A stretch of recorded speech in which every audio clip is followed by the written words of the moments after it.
L'exposition aujourd'hui, c'est simplement pour attirer l'attention, d'abord pour une génération comme moi, peut-être plus avancée, jusqu'à descendre chez vous. Vous êtes la nouvelle génération. L'exposition a un sujet très important, c'est-à-dire c'est 2500 ans de création, de contribution scientifique, artistique et sportive. Enfin, je peins depuis toujours et j'ai commencé à exposer en 2012, ma première expo. Actuellement, je suis basée à Paris, mais je suis née et j'ai grandi à Dakar. Voilà. Aujourd'hui, nous nous sommes réunis pour vous présenter cette collection qui parle des 100 inventions noires qu'on avait exposées à la précédente biennale. Alors, mon exposition aujourd'hui, c'est Fragments. C'est une exposition qui est composée de 12 œuvres que j'ai conçues entre 2013 et 2018. Donc, ce sont des œuvres qui n'ont pas été constituées comme une série. C'est vraiment différentes toiles qui représentent différentes étapes de mon parcours, de ma vie, différentes émotions. C'est vraiment des allégories, des images des émotions, des épreuves que j'ai pu traverser. Donc, il y a un peu de moi dans chacun des tableaux. C'est comme un journal intime, mais qui s'ouvre à tout le monde. Ça, c'est un remake de l'exposition. En fait, l'idée de l'exposition est née il y a de cela 2 ans, quand on travaille sur les aides de défilement des clichés cinématographiques. À l'époque, on faisait des bandes à travers un tableau qui consistait à transcrire les messages codés au niveau de ces sculptures qu'on avait exposées. Mais après l'exposition qui avait eu énormément de succès, on s'est dit pourquoi pas faire beaucoup plus. Après, l'idée est née, de là où nous sommes s'arrêtés sur cette exposition. Cette année-ci, on a fait de telle sorte que on a travaillé sur les réalisations qui consistent à faire une installation des clichés. Mais l'idée et le thème aussi, c'est de faire de telle sorte que ceux qui viennent visiter l'exposition se sentent comme s'ils étaient dans un salon ou bien dans une salle de cinéma en train de regarder un film documentaire. Ce film n'est d'autre que ces réalisations faites par les Noirs. Ça parle? Oui, bien sûr que ça parle, parce que ça peut avoir chaque personne a son interprétation de mes tableaux. C'est pour ça que je préfère laisser libre cours à l'imagination des gens, que chacun puisse se reconnaître ou reconnaître une personne qu'ils connaissent dans ces tableaux-là. Ça n'a pas une seule interprétation, ça a plusieurs sens. Et c'est ça la magie de l'art, que chacun puisse se retrouver et voir plusieurs choses, des choses que moi-même je n'aurais pas imaginées. C'est ça la magie de l'art. Ailleurs, ben, j'espère refaire d'autres expositions à Dakar parce que c'est chez moi, c'est là que je suis née, c'est là que j'ai grandi. Et j'espère me nourrir de cette terre qui est la nôtre, de me nourrir aussi de la créativité qu'il y a à Dakar également. Bien sûr, on a prévu de faire des tournées de sensibilisation sur ce thème à travers les établissements scolaires, Inch'Allah, pour permettre aussi à ce que je viens de dire aux étudiants et aux élèves de pouvoir aussi partager ces moments d'études envers eux. Parce qu'on avait commencé à l'université au mois de mai, à la faculté de médecine dans le hall, c'était le 5 mai dernier. Ça, c'est la seconde étape de cette exposition qu'on a fait ici à la galerie. Je commence par la science.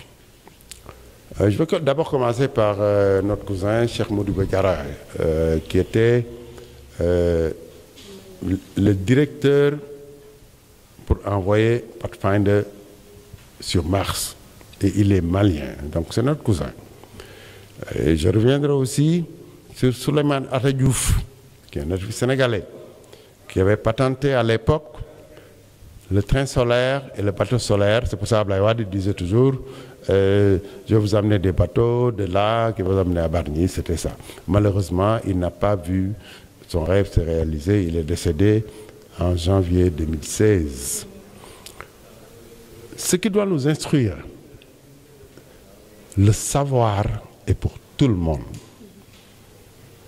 L'analyse aussi est pour tout le monde. La discipline, c'est le moteur principal de n'importe quel individu. Et quand on dit individu, on parle aussi du développement de l'individu. On dit culture.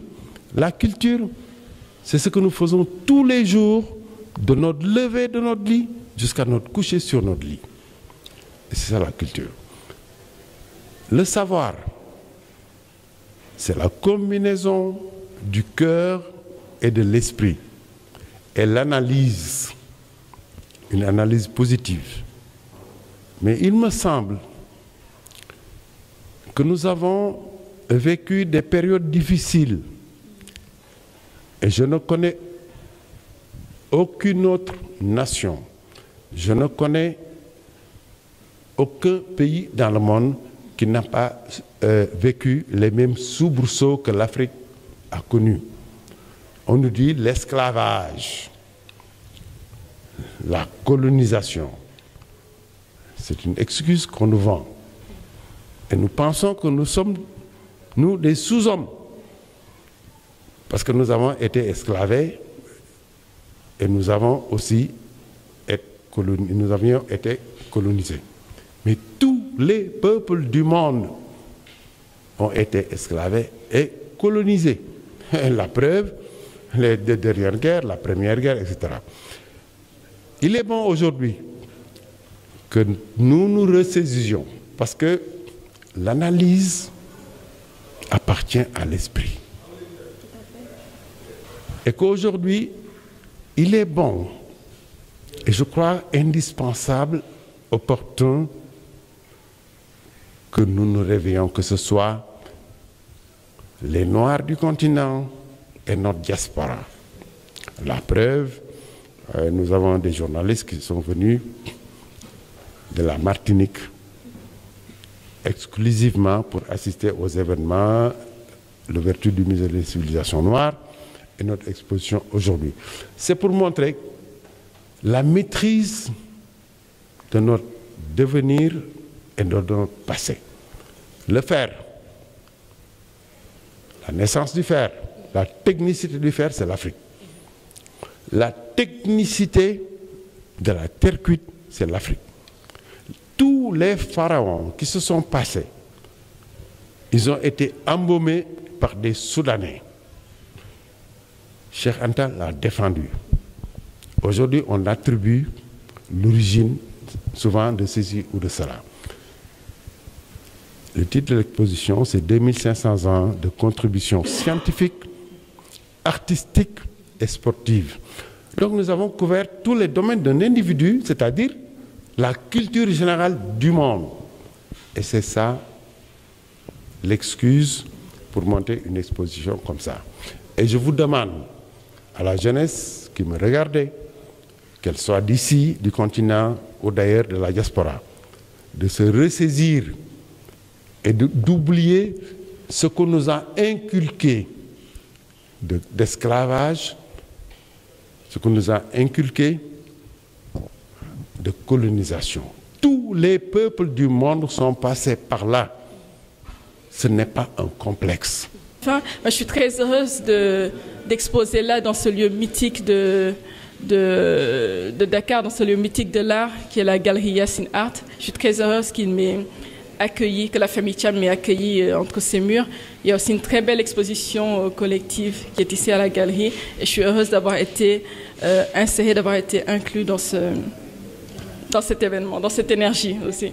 Mon mot de la fin, je remercie tous les médias qui sont venus en nombre pour partager ces moments de joie, que je peux dire, quoi, avec nous. On le remercie parce que nous voyons que vous êtes aussi tellement fatigués. Vu aussi, depuis qu'on a annoncé le thème, vous vous êtes acharnés à venir tout le temps récupérer des informations pour le partager via les réseaux sociaux. Le groupe Aigu d'Afrique vous remercie de votre disponibilité en vous invitant lors de la précédente Inch'Allah édition, quoi, pour venir aussi partager aussi ces moments. Quoi. L'excuse pour monter une exposition comme ça. Et je vous demande à la jeunesse qui me regardait, qu'elle soit d'ici, du continent ou d'ailleurs de la diaspora, de se ressaisir et d'oublier ce qu'on nous a inculqué d'esclavage, ce qu'on nous a inculqué de colonisation. Tous les peuples du monde sont passés par là. Ce n'est pas un complexe. Le complexe, c'est le manque d'analyse que nous avons. Et le complexe, c'est le manque de perspective et de copier sur ce que les autres ont déjà fait. Bon, sur ce, je vous remercie beaucoup et je remercie les techniciens qui, depuis ce matin, sont autour de nous pour montrer au monde et à ceux qui nous écoutent, et spécialement à votre génération. Je vous remercie.